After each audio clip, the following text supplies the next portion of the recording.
As Ahab and the Predator King ventured inside the mountain, they activated their scanners, both sensing an eerie yet familiar presence. Instincts heightened, they proceeded cautiously and soon discovered the salvage crew brutally killed and dismembered. Using their infrared vision to scan further, they spotted xenomorphs fleeing into the distance, an unusual behavior for such dangerous creatures.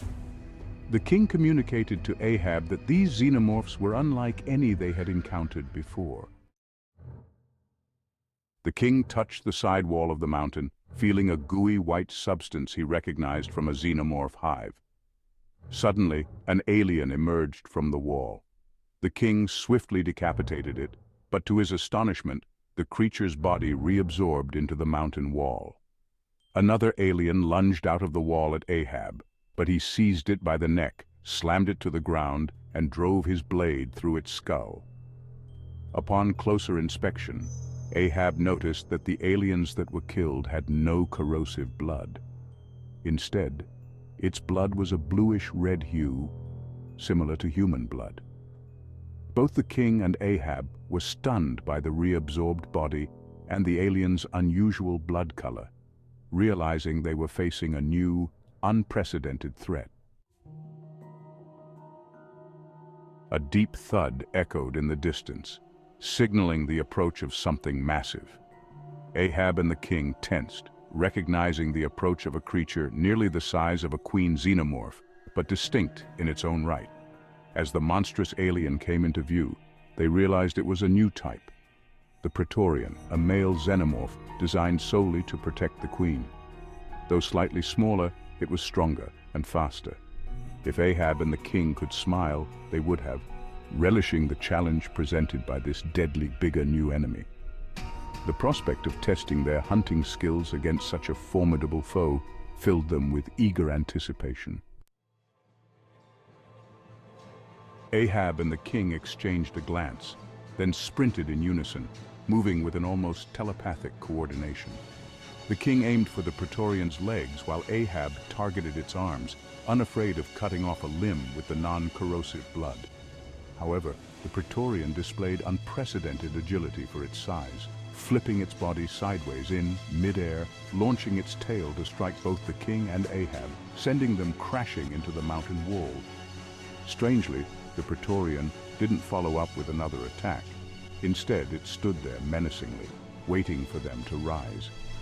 This behavior was highly unusual for a xenomorph, which are typically aggressive by nature. Ahab and the king recognized this as more than just combat. It was as if the Praetorian was testing them, analyzing their movements, adding an unexpected layer of complexity to the encounter. The king charged at the Praetorian while Ahab provided cover, firing his plasma cannons to create a distraction.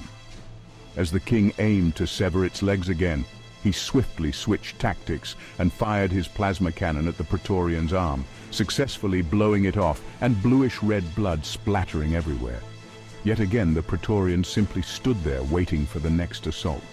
Undeterred, Ahab and the king began running and simultaneously firing their plasma weapons at the Praetorian. To their astonishment, the Praetorian neither moved nor took cover. It stood its ground, absorbing the onslaught of plasma fire until it was ripped apart and collapsed.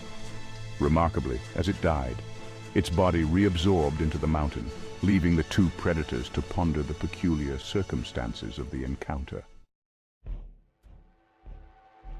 Deeper, louder thuds echoed through the mountain as a nightmarish scene unfolded. 10 Praetorians slowly advanced towards them. The predators stood their ground, prepared to face their end as warriors. As the Praetorians approached, they abruptly stopped, and both predators and aliens stared at each other with murderous intent, the tension so thick it could be cut with a knife.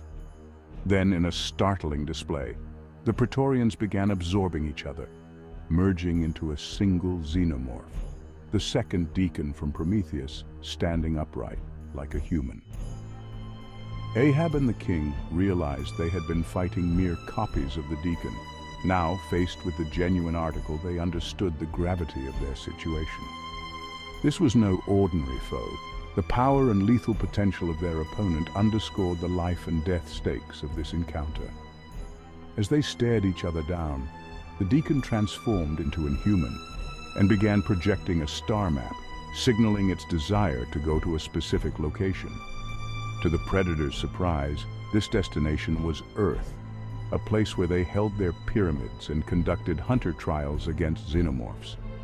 The king immediately realized the extraordinary danger of allowing this new species to leave LV-223. Understanding the gravity of the situation, the king knew this was not a negotiation. It was an ultimatum: take the Deacon to Earth or face death. Covertly, the king sent a message through the device on his wrist to Ahab. This device also functioned as a self-destruct energy bomb. The king's message instructed Ahab to destroy the salvage ship and, if he couldn't escape himself, to remotely detonate the Predator ship to ensure the Deacon could not leave the planet. The king was resolute. Under no circumstances could this dangerous new species be allowed to reach Earth. Although the king's code dictated that he face any new species barehanded and without weapons, see my video Predator: A King Rises for more context, he understood the need to buy Ahab enough time to destroy the salvage ship and escape the planet. The king, outfitted with the most advanced armor and dual-mounted plasma cannons, along with other concealed tech befitting his status. As he unleashed a barrage of plasma fire on the Deacon, Ahab immediately sprinted towards the salvage ship.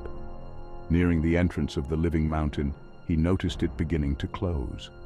Reacting swiftly, Ahab opened fire to keep the passage open, determined to complete his mission and prevent the Deacon from escaping LV-223. Seeing the plasma fire, the Deacon leapt into the mountain wall and was absorbed. The king, now on high alert, realized the Deacon could reappear from anywhere. As he scanned his surroundings, he noticed his shield armor fluctuating. The Deacon had transformed into an airborne virus, attempting to breach the king's defenses. The king was momentarily stunned as the Deacon materialized right in front of him. Meanwhile, Ahab barely escaped the mountain and sprinted towards the salvage ship, only to find it encased in another small organic mountain resembling an alien face. He wondered if the Deacon was behind this and if it had anticipated their every move. The Deacon aimed its sharp tail straight at the king's head. The king blocked and grabbed it simultaneously, but as he was about to sever the tail, it instantly grew and extended, striking his head. Fortunately, his shield absorbed most of the impact, but the blow still left him concussed with a contusion on his forehead. The king's battle armor, equipped with nanotech, began healing the contusion and alleviating the concussion. He immediately started firing his plasma cannons. The Deacon dodged the blasts and swung its tail again. This time the king managed to cut it off, but to his surprise, the Deacon had grown a second tail to deceive him. The new tail struck the king in the midsection, sending him flying 15 feet. This blow depleted his shields and resulted in 4 rib fractures, which the nanotech suit quickly began to heal. The Deacon's ability to manipulate its DNA was godlike. It grew 6 arms and 3 tails, launching a relentless barrage of attacks on the king, leaving most of his body fractured and bruised. Realizing he was nearing the end, the king knew he had to self-destruct to ensure Ahab had enough time to complete the mission. With his last ounce of strength, he set the self-destruct device to maximum with a 1-second delay, hoping his sacrifice would be enough. The king removed his helmet, wanting to look into the eyes of the one worthy of killing him, and roared defiantly. A massive energy explosion ensued, ripping the mountain in half.